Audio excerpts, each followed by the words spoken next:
SB4 akikoledde jjajjawe omulungi anti balabiddwako nga bagenda mu kanisa ate okusabako olunaku olwaleero naye nga muna wa radio muyina masawo ngenda bamukutuusaako ne bbaawe ate ye Spice Dana bakimukoledde olunaku olwaleero anti atejjukira konsati enaatera okutuuka byonna mbina masawo ngenda bambikutuusaako ebya King Saha ebyokuwunya akamwa mukwano tebinaggwa byonna ngenda bambikuwa butereevu naye nga sinabakongerayo mbadde nkusaba vidiyo eno gimpere like ate esobole okuba nga yeeyongerayo naye nga nkujjukiza nti ababiva organic be batteekamu ensimbi era nga bano bakozesa eddagala ly'obutonde okujjanjaba ate Hajat Kaloddo akulombera edduwa byonna ebyekutte ne bita nga wadde go ena batana kusubscribinga mukwano bera ngo subscribinga no kuwanda boy yuji kona ku notification bell tuberenga bugire tuteekayo mukwano gwasoka ozifuna nga tugendeddewo anti jukiro nakulwaliro Christmas era nga ye SB4 bwatu buyalabiseko ne jjajjawe nga bagenda mu church ate ye muna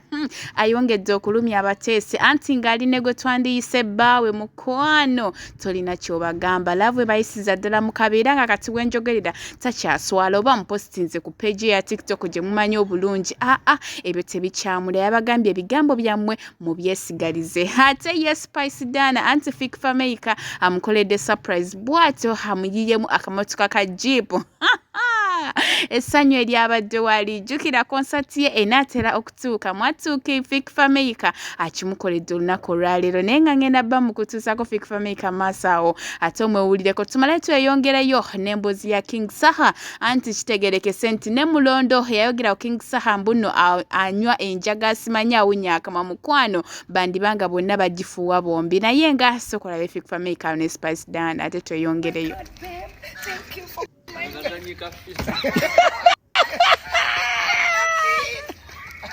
I told you, I like it. I like it, babe. You like it? Oh my God. It's all yours. Thank you. It's all yours. Oh my.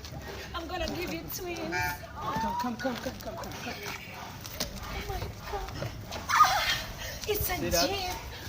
It's all yours. It's a Jeep.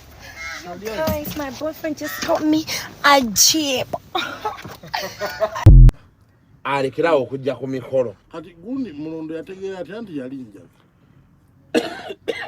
ateeka okuba aginywa gundi mulondo yes mulondo ateeka okuba anywa enjaga kwatoso ategeera kyotamanyi nze nina mukwano gwange musiraamu nnyo imaani kali mulondo alina osooka ave yayita awantu ng'embizi ewunya nga ndi mweraliikirire nga bano bakoze ekiki kino bannange nga gaayita manyi nti eyo mbizi yeewunya Nange simanyi bwewunya.